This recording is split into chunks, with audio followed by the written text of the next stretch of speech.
5, 4, 3, 2, 1, c'est parti.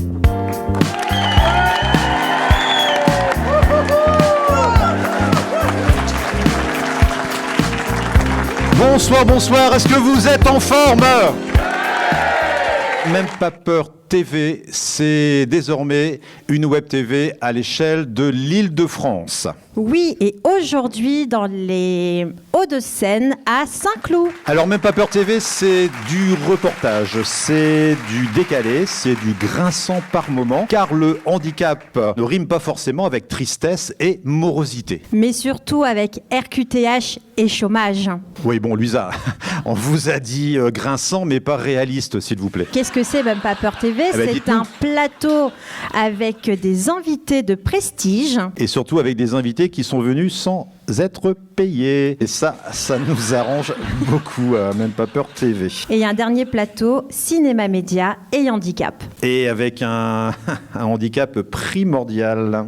Ah bon ? Celui de tenir un timing avec des gens qui sont plus bavards les uns que les autres. On s'en fiche un peu, de toute façon je suis maître du temps et après on coupera tout en post-production. Ah, ça c'est beau la manipulation.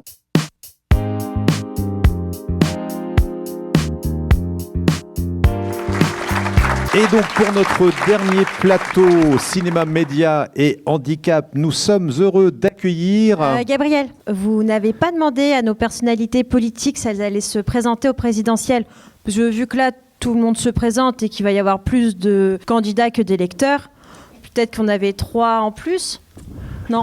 Luisa, neutralité politique de Même pas peur TV. Pardon, autant mais quand même, imaginez un président qui roulerait avec un Premier ministre qui verrait rien. Ça serait cool, non ? Bon, incroyable. Allez, bref. Je disais donc, nous sommes heureux d'accueillir Julien Richard Thompson, écrivain, syndicat des gens du cinéma en situation de handicap, et je pense que vous présenterez plein de choses. Il a 10 000 casquettes, voilà. Raphaël Valenti, comédien de voix, très bien. Audio description, enfin vous parlerez un petit peu de tout ça. Anthony Martin-Miss, animateur Sud Radio et sans doute beaucoup plus. Manon Collin, donc Partira de production. Et Laura Devoty, actrice. On envoie le dernier micro-trottoir ? Allez, c'est parti. Gérard, jingle. Non, mais on n'a pas de Gérard dans l'équipe. Ouais, c'est moi qui lance les jingles. Luisa, vous savez que c'est comme ça qu'on fout en l'air le statut des intermittents du spectacle. Oui, mais je ne Vraiment, pas Gérard. C'est une façon de parler. Gérard Jingle, c'est un hommage à Ardisson. Enfin, vous voyez, bon. Ouais. Allez, balancez Gérard Jingle.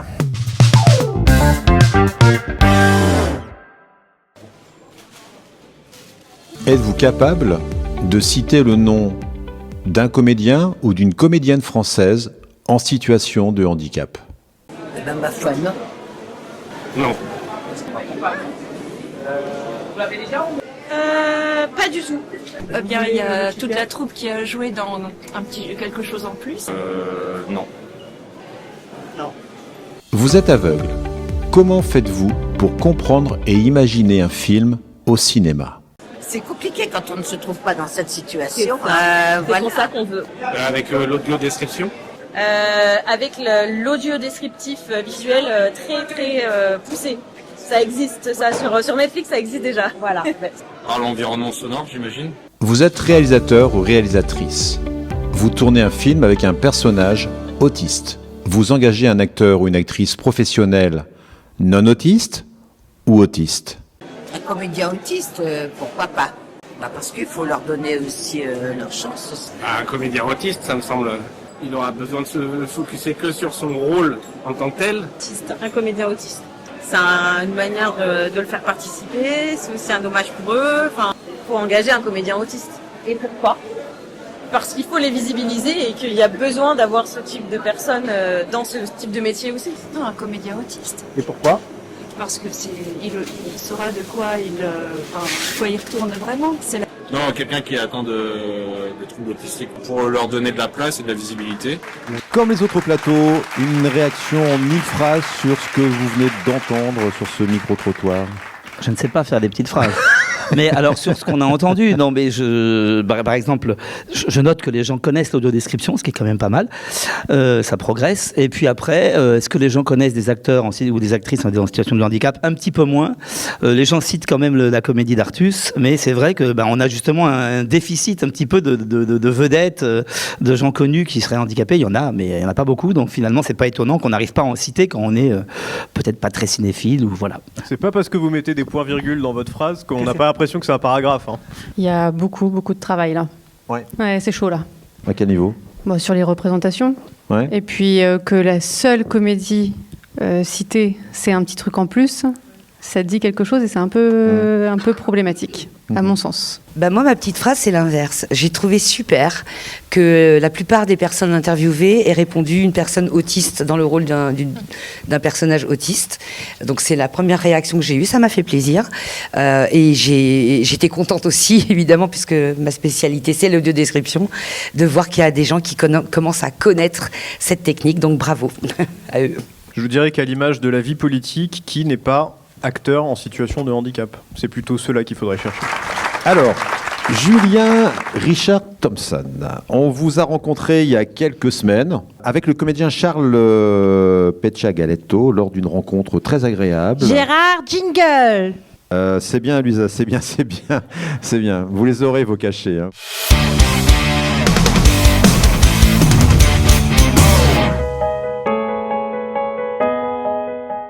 Mais tu me disais, c'était pas exactement un syndicat ou je sais pas. Non, c'est simplement qu'on est une association professionnelle. On a une vocation syndicale, mais on n'est pas répertorié officiellement par le ministère du Travail comme un syndicat. Ok. Alors moi je suis Julien Richard Thompson, je suis réalisateur en situation de handicap, producteur, auteur, scénariste. J'ai fondé en 2019 le syndicat des professionnels du cinéma en situation de handicap, donc le SPCH. On va parler aux professionnels, on va leur dire que c'est bien de penser à faire un cinéma inclusif dès l'écriture d'un projet, dans tous les postes. Donc en fait c'est ce qu'on leur dit, on fait de la sensibilisation, on essaye de faire bouger les lignes, de faire bouger les mentalités dans le cinéma. Alors moi c'est Charles Peccia-Galetto. Donc, je suis comédien. Alors j'ai un handicap physique, mais bon bref, je fais avec. Mon plus grand fait d'armes, c'est d'avoir joué le rôle principal dans le film Mon Inséparable d'Anne-Sophie Bailly. Et je continue, bon gré mal gré, mon parcours de comédien. Faire carrière au cinéma, de toute façon, c'est compliqué, qu'on ait un handicap ou qu'on n'en ait pas. On sait tous que faire un film, ça coûte des millions d'euros. C'est aussi un investissement pour les gens qui vont produire le film. Et donc, eux, ils ont besoin d'être rassurés. Et malheureusement, quand on est handicapé, il y a plutôt les petits voyants rouges qui s'allument. Le producteur se dit, danger. Donc, on a 2 fois plus à convaincre. Avec le handicap que j'ai, qui est le syndrome de la Tourette, j'ai pris conscience, en fait, que j'étais handicapé par la difficulté de m'insérer dans mon métier. C'est de là qu'est née ma volonté de militer pour l'inclusion, pour un cinéma plus diversifié et de créer le SPCH. Souvent, ce que les réalisateurs cherchent, c'est des gens, entre guillemets, normaux, quoi. Moi, je peux pas marcher tout droit, par exemple. J'ai une démarche particulière. Ce que je voudrais, c'est que le handicap soit présent dans le film, mais ne soit pas le sujet du film. Que ce soit un élément dramatique comme un autre. Mon coup de gueule, c'est de me bagarrer contre toujours cette assignation à résidence. On voudrait toujours qu'on soit en témoignage de sa propre existence. Dans chacun de mes projets, je souhaite engager des personnes handicapées devant et derrière la caméra. J'écris des rôles pour des personnages handicapés, mais je ne mets pas forcément le handicap au cœur de mon intrigue, ce qui m'est reproché. Aussi, je voudrais dire que les rôles de personnes en situation de handicap, c'est mieux que ça soit joué par une personne qui est dans cette situation. Parce qu'il y a déjà peu de rôles pour nous dans le cinéma. Si en plus c'est volé par quelqu'un de, entre guillemets, valide, on fait quoi après nous ?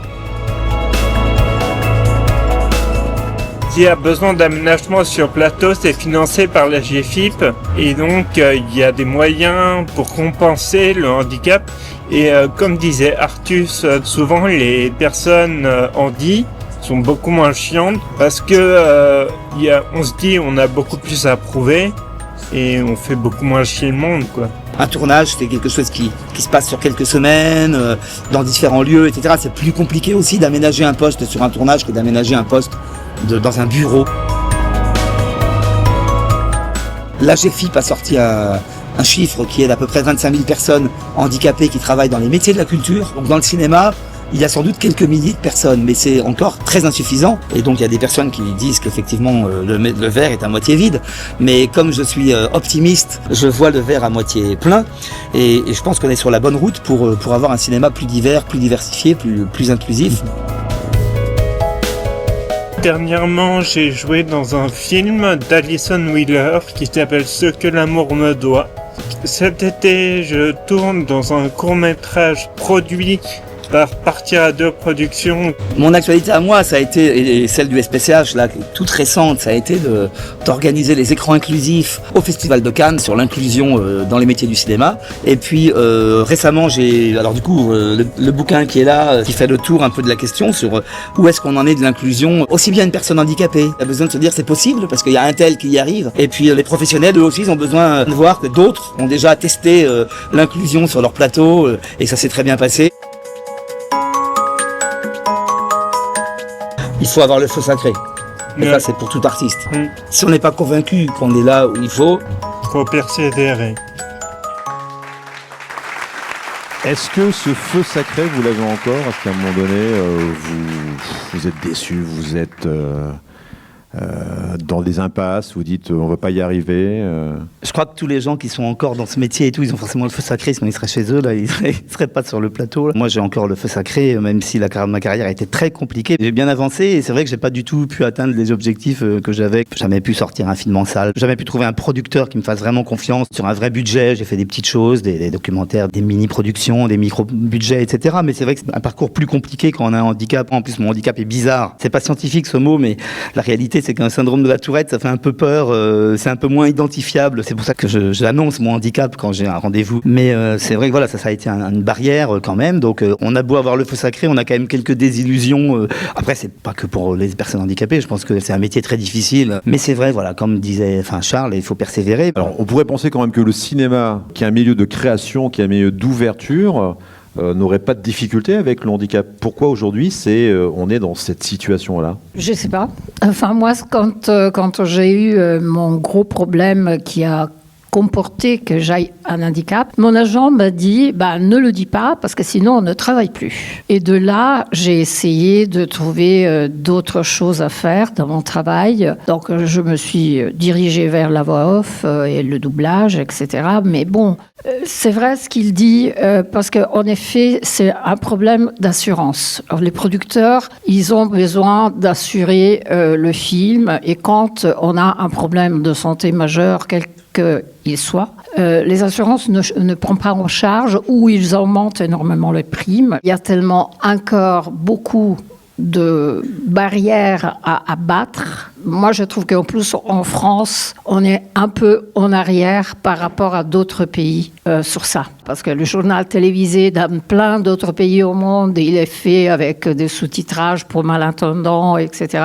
Ici, ça commence à peu près sur quelques chaînes, mais en règle générale, il n'y a pas ça. Il y en a plein d'autres exemples. Manon, pourquoi encore autant de problèmes dans le cinéma avec le handicap? Pourquoi les comédiens, on les connaît pas déjà? On parle que d'artistes, donc c'est-à-dire d'un réalisateur, d'un comédien. Pourquoi est-ce qu'on voit pas plus de représentation du handicap dans le cinéma? Pourquoi aujourd'hui, j'ai pas posé la question, mais est-ce qu'il y a combien de comédiens en situation de handicap qui vivent de leur art, quoi? Très peu, en réalité, et c'est un vrai problème. En tant que productrice, je me pose beaucoup de questions en ce moment, parce que donc, nous, notre but, c'est de travailler majoritairement avec des personnes en situation de handicap, que ce soit chez les comédiens, comédiennes ou chez les chefs de poste. Et en fait, il y a aussi cette question de quand on donne un rôle à quelqu'un qui est en situation de handicap, donc certes, cette personne va travailler pendant un temps, quel est son avenir professionnel après, sur le long terme? Elle va avoir besoin d'argent pour vivre ensuite. Et on sait très bien que des productions comme Un petit truc en plus, ces comédiens, ils ont vécu le succès qu'on connaît pendant 1 an, 2 ans peut-être, je ne sais pas les chiffres exacts. Mais là, aujourd'hui, qu'est-ce qui se passe pour ces comédiens concrètement? Et donc ça, c'est une vraie question en fait. C'est qu'on ne peut pas prendre un comédien, on ne peut pas prendre un technicien sur une production et puis lui dire salut, tu as rendu service à mon œuvre. Puis maintenant, tu vas partir. Et ça, c'est une vraie question aussi. L'accompagnement sur le long terme dans l'emploi, dans le milieu du cinéma, et aussi la rémunération. c'est un vrai sujet. Moi, je vois beaucoup d'artistes en situation de handicap qui me disent « Ah non, mais moi, j'ai été sur une production pas rémunérée, j'ai fait un projet bénévole parce que je suis en situation de handicap et que de toute façon, personne veut de moi et que si je veux faire ma bande démo, si je veux ceci, il faut que j'accepte ça. » En fait, ça, c'est pas possible, en fait. Le travail des gens a de la valeur. Et donc ça aussi, ça c'est un vrai problème. Et je crois aussi, c'est que comme ces personnes ont moins facilement de l'emploi, que quand on les engage sur nos productions, de un peu mieux les payer. Parce qu'on sait qu'après, ça va être très, très, très compliqué. Et aussi, faire en sorte de pouvoir les réengager sur d'autres projets. Enfin, en tous les cas, nous, chez Partir Radio Production, c'est ce qu'on essaye de faire au maximum. Ça veut dire qu'on considère des comédiens en situation de handicap comme des, je mets vraiment les guillemets, des sous-comédiens, puisqu'on ne les engage pas? Alors, moi, de mon point de vue, pas du tout, mais je pense que oui, c'est ça. Enfin, c'est que. J'ai poussé un peu le bouchon. Hein. Je pense que oui, dans le cinéma là aujourd'hui, on en est un peu là, quoi. Et puis on s'imagine pas que justement un comédien en situation de handicap peut effectivement dans un film jouer son handicap, mais peut aussi jouer n'importe qui, n'importe quoi. En plus, on a beaucoup apparenté l'emploi de comédiens et comédiennes en situation de handicap à des films sur le handicap. Et en fait, ça, c'est bon, c'est stop. Il y a eu plein de films sur le handicap, c'est très bien, voilà. Maintenant, en fait, il faut qu'ils puissent faire leur métier comme tout le monde, c'est-à-dire jouer la comédie, avoir des rôles dans des films. Quelle est votre opinion aujourd'hui sur justement cinéma handicap, les progrès à faire, les blocages, les freins, on en est où là aujourd'hui? Alors une fois de plus, moi je suis contente parce que ça avance, même si moi aussi j'ai du mal à me faire entendre avec mon projet qui est complètement dédié à l'audiodescription, Zeugma Concept. Mais je trouve que ça avance et c'est pour ça que je vous disais tout à l'heure dans le micro-trottoir, enfin des gens répondent le bon mot. Moi j'ai fait 1001 micro-trottoirs où on demandait ce qui était la différence entre l'audiodescription et le sous-titrage. Bon, tout le monde sait ce que c'est que le sous-titrage. Presque personne ne savait ce qu'était l'audiodescription. Donc moi, j'ai envie d'aller vers le positif. J'ai envie d'y croire et je vais me battre pour ça. Et c'est même pas me battre, en fait. Je continue. Voilà, le sourire aux lèvres. Et on va y arriver. Ouais, on était surpris quand même agréablement que, effectivement, les gens connaissaient l'audiodescription. Ouais.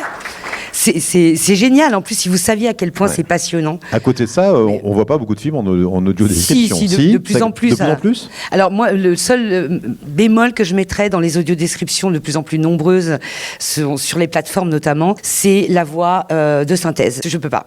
Je suis comédienne déjà, mais pas que.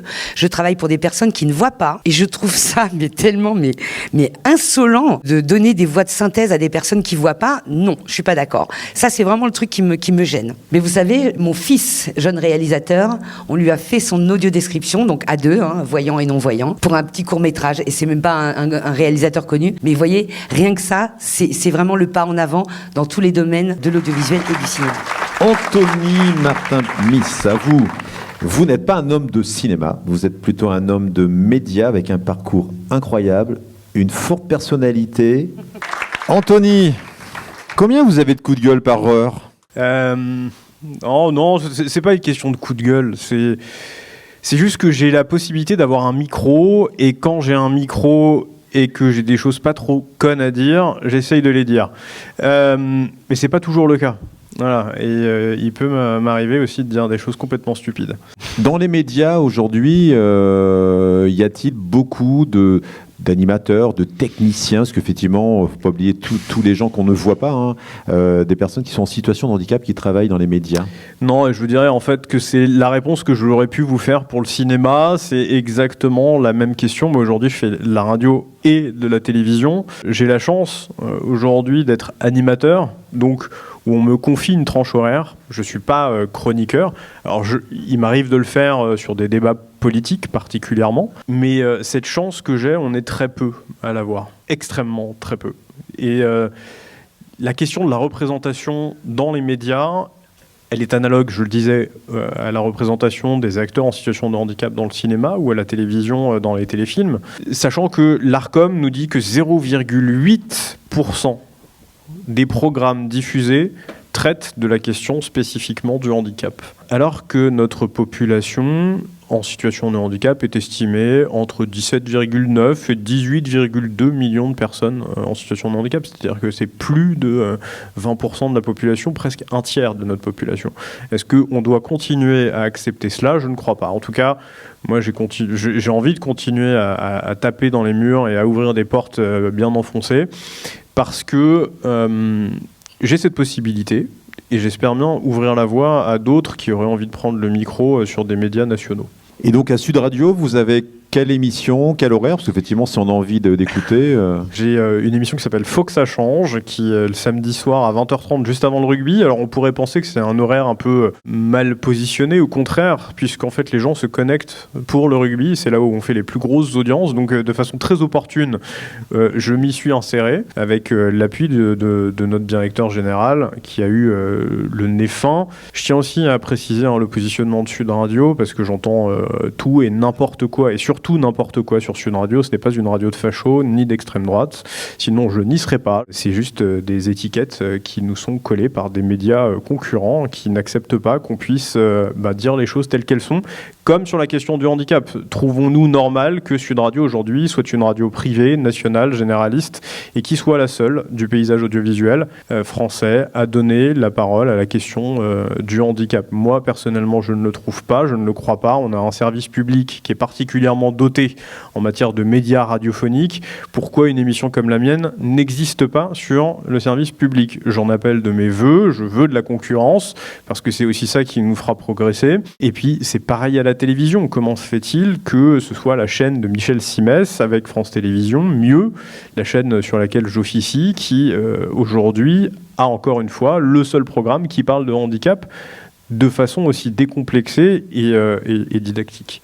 Et les combats, je crois que vous connaissez, parce que vous n'étiez pas tout le temps animateur, vous avez eu une autre carrière avant.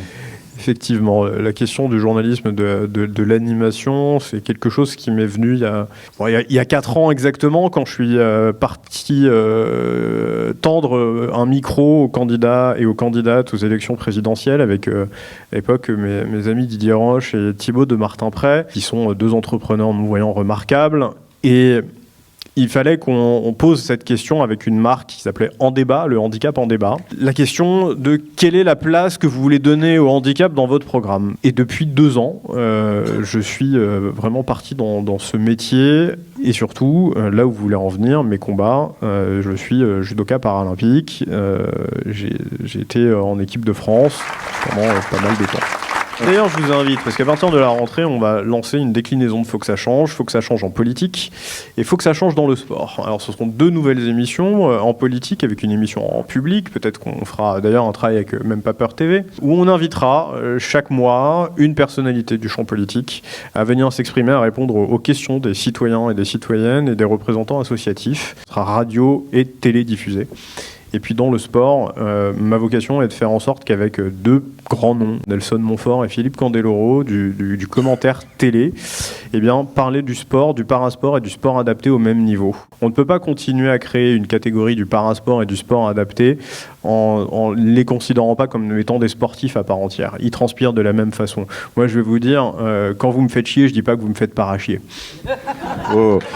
Je ne rajouterai rien à ça.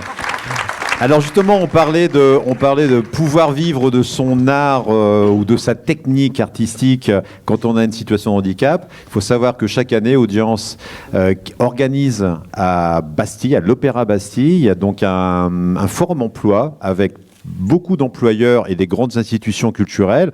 Même pas de peur TV est allé les rencontrer et on voulait un petit peu faire un micro-reportage mais façon cinéma, un petit peu en hommage effectivement à votre univers. Donc Gérard Jingle.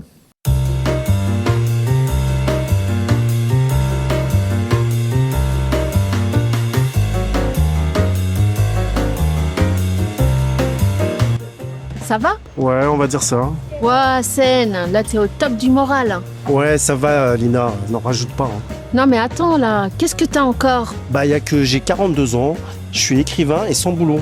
Et marié avec moi, accessoirement c'est pas mal, non? Oui, excuse-moi, mais j'en ai marre du chômage.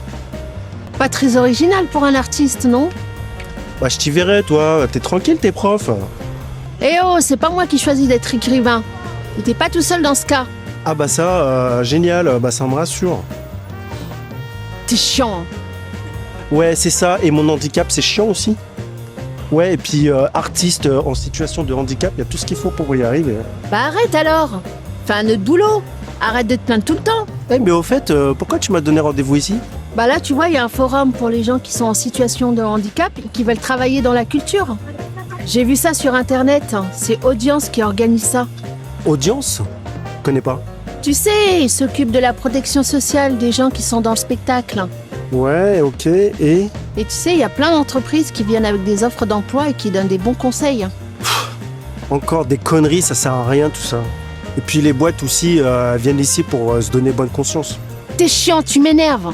Il y a des gens qui sont là pour t'aider. T'es con, ma parole, mais reste là avec ton scénario de merde. Moi, je me casse. Non, Mélina, reste là. Je te jure, je suis fatigué. Ah, je te préviens, c'est la dernière fois. Sinon... Ouais, mais ton forum, c'est nul. Chut, qu'est-ce que je t'ai dit, là? Je t'ai dit, tu y vas, tu prends les infos, et ensuite on verra. Ça, c'est le deal. Bon, ok, mais si c'est nul, on se casse. On reste pas longtemps. D'accord, si c'est nul, on s'en va. Mais quand même, l'Opéra Bastille. À Seine, à l'Opéra Bastille, t'imagines? Ouais, à Seine, comme agent d'entretien, à l'Opéra Bastille. Pas beaucoup d'imagination, les écrivains. Bon, allez, on y va. Ah bah, en plus, t'as pris mes CV. T'as pensé à tout. Vas-y, prends-les. Faut penser à tout avec toi.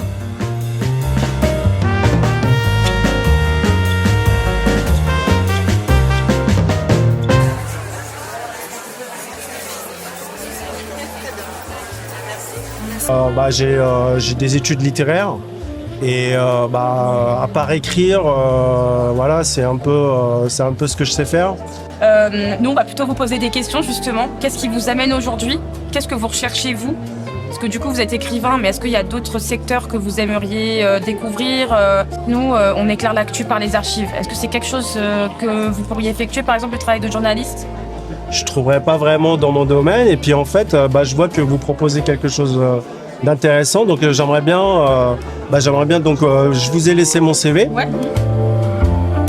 Après, je suis prêt à faire autre chose, mais que ça reste à peu près proche. La seule chose qu'on va pouvoir faire, c'est vous accompagner dans le dépôt de vos œuvres. Si vraiment vous cherchez un poste pour travailler, en effet, pour avoir un job différent, on va être sur des postes administratifs.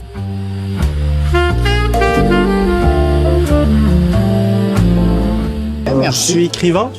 D'accord. Et en fait, ça ne marche pas trop pour moi en ce moment. Je trouve pas de boulot. Et si effectivement ça semble difficile en fait côté écriture, il y a quand même d'autres.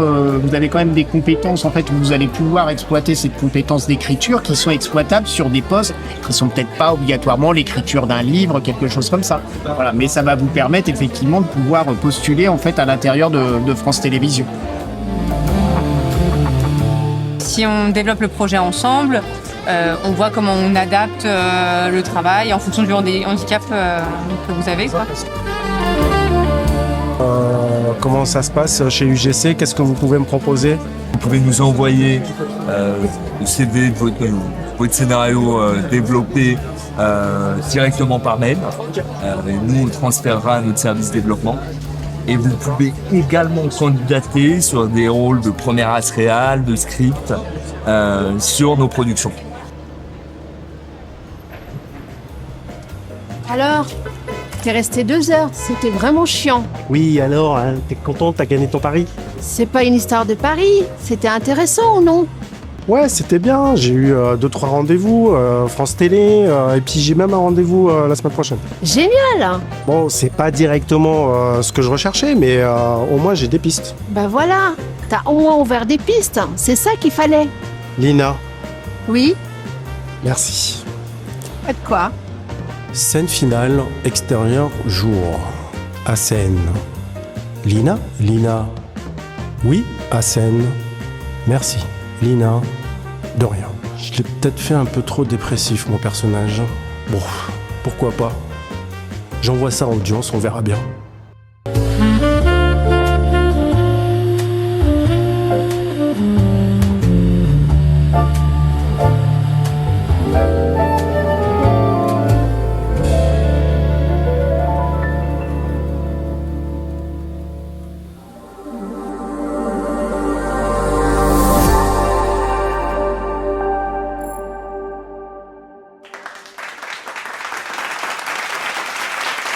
Raphaël, parlez-nous des affiches parlantes. En quelques mots. Avec volontiers, j'ai envie de dire. Avec volontiers. Oui, c'est mon expression. C'est du bon français. Oui. Et ben voilà, exactement. L'audiodescription, c'est parler français, aller chercher les bons mots pour pouvoir traduire une émotion à une autre personne, à un autre cerveau. Et il se trouve que cette technique permet aux personnes aveugles et malvoyantes de suivre une œuvre de la même manière qu'une personne voyante, avec même, j'ai envie de dire, un peu plus d'informations. Parce que nous, on va aller chercher dans le travail d'écriture, on va... décortiquer le travail du réalisateur ou de la réalisatrice pour aller chercher la moindre intention, pour pouvoir la traduire ensuite avec nos mots, d'où la langue française. Et ensuite, on va rédiger un texte qui va être enregistré et mixé avec l'œuvre originale. Et moi, je suis allée plus loin. Moi, je me suis dit, à force de traduire en mots les affiches de films notamment que je voyais dans la rue à Aziz Zogagui. Un jour, je lui ai dit, mais en fait, il y a des affiches partout, il y a de la communication absolument partout autour de nous, mais toi, tu es aveugle et tu ne sais pas. Et donc, à force de lui décrire ces affiches de films, on s'est dit tous les deux, et si on en faisait un concept pour tout le monde? De là est né le concept donc des affiches parlantes, portées par Zeugma Concept, ma société. Mais mon ADN, c'est ça, c'est d'aller travailler en binôme, voyant, non-voyant, sur une image fixe, qu'elle soit du cinéma, de la politique, afin que tout le monde puisse avoir le même niveau d'information, en fait. Que ce soit une information émotionnelle ou purement informative, on va dire, mais c'est logique, c'est normal, c'est ça l'inclusion, c'est ça une société qui pense à tout le monde. Donc les affiches parlantes, c'est très simple, mais c'est aussi une volonté d'insertion professionnelle, parce que mes auteurs sont voyants et mes auteurs sont non-voyants. On travaille ensemble. Tu voulais nous parler, dis-nous un petit peu ce que tu es en train de faire. Je voulais aussi parler du combat du SPCH, du syndicat des professionnels du cinéma en situation de handicap. On a remis des préconisations, des propositions à la commission culture et handicap. Les sujets de la culture sont sur la table, sur cette conférence. Et donc nous, on a amené quelques idées. Et il y a quelque chose qui fait un peu consensus parmi les gens sensibles à l'inclusion, c'est d'assouplir et d'adapter le régime des intermittents et de mieux adapter aussi avec les aides comme la hache aussi. C'est un sujet vraiment important parce que si on n'avance pas sur des choses comme ça, on n'aide pas concrètement l'inclusion et l'insertion professionnelle des personnes, quoi. Super. Gabriel, juste avant de vous quitter, savez-vous ce que fera un Premier ministre non-voyant à un président en fauteuil? Non, en tout cas, je sais que ça va être cool. Oui, ça va être cool. Avec sa canne, il lui mettra des bâtons dans les roues. D'accord, super. Bon, on arrive bien sûr à la fin de cette émission. Et je voulais accueillir la personne qui a mis en œuvre, qui a permis de mettre en œuvre cette émission et qui va faire plein de remerciements. On accueille Cyril Alphon. Bonjour à toutes et à tous et merci d'être là. Vraiment, c'est chouette parce que vous êtes notre regard, notre retour et on a besoin d'avoir tout ça pour savoir si ce qu'on fait est bien, très bien, mauvais. Non, pas mauvais. J'ai des personnes à remercier. D'abord, moi, je suis bénévole dans ce magnifique projet. Bénévole, c'est un mot dont je connaissais bien sûr la définition, mais dont j'ai appris le sens en 2 ans depuis que je suis dans ce projet, en côtoyant toute l'équipe et en côtoyant toutes les personnes qu'on a rencontrées à travers les reportages. Et je vais d'abord remercier les gens du théâtre. C'est important parce qu'ils ont été présents tout au long de cette aventure. Vous avez vu Nicolas Dussard, il y a aussi Sofia Sanda-Sanami et Samuel Songis, le responsable technique. J'aimerais qu'on les applaudisse très très fort. Je vais bien sûr remercier Monsieur le maire Éric Berdoati ainsi que sa directrice de cabinet Valérie Liva, car sans eux nous ne serions pas là aujourd'hui. Ils ont été à l'écoute et d'un soutien sans faille de tous les moments, vraiment. Il est absent aujourd'hui, mais ça a été un interlocuteur de très grande qualité tout au long de la préparation de cette émission. C'est Monsieur Simon Azaïs qui est responsable de la santé et du handicap à la mairie. Monsieur Vincent Jacquet, que vous avez eu ici, qui était parmi nous, dont vous avez vu l'interview et qui est intervenu sur le plateau, qui est adjoint au maire et délégué à la santé et au handicap. Merci à Gwenaëlle Goé, directrice du pôle culture, qui nous a permis de concrétiser rapidement notre projet d'émission à Madame Ségolène Delarmina, la première adjointe au maire, qui est déléguée à la culture et au patrimoine, et à Marie Sangoire. Je voulais ensuite remercier notre plateau politique, car malgré leur agenda surchargé, ils nous ont honorés de leur présence aujourd'hui. Pierre Denisio, Vincent Julet, Sébastien Pétavy, vraiment merci à eux. Merci à nos amis de Culture Relax qui sont dans la salle, Pascaline, Françoise, Carole, Anne-Charlotte Dame qui était sur le plateau. Merci à Marion Collin de Partir à deux productions, d'avoir dit oui et de m'avoir présenté Laura. Laura, merci pour ta présence, celle qui fait parler les affiches. Merci Maraf, tellement heureux de t'avoir enfin reçu pour une première fois sur ce plateau. Anthony Martin-Miss, merci pour tes belles paroles et merci, j'ai beaucoup d'admiration pour toi et tu le sais parce qu'on en a parlé, et merci pour ce que tu fais dans le monde du handicap. Et puis la prochaine fois, c'est toi qui nous invites. Julien Richard Thompson, président de syndicat, écrivain, réalisateur, les écrans inclusifs, on te souhaite de continuer longtemps ce parcours inspirant. J'aimerais une grande ovation parce qu'elle est devenue exprès de Belgique, c'est Sarina. Ta musique, tes chansons, ta présence ont illuminé cette émission. Et merci à ta maman et à ton manager de père, Simon. J'aimerais remercier Bacta Lavaux de l'agence Oriane de la région Île-de-France. Merci à l'équipe de l'AELI du Bourget qui nous accueille tous les lundis pour nos comités de rédaction. Et puis j'aimerais juste vous citer quelques prénoms. Ferrugia, Paul, Laura, Dossé, Bernadette, Hassen, Linda, Ryan, Aurore, Kevin, Audrey, Sébastien, Louise, Massy, Suzy et tous les autres. Ces prénoms, ce sont des bénévoles, les bénévoles de Même pas Peur TV. Sans eux, tout cela ne serait pas possible. Tout ce que vous avez vu ne serait pas possible et cette émission ne serait pas possible.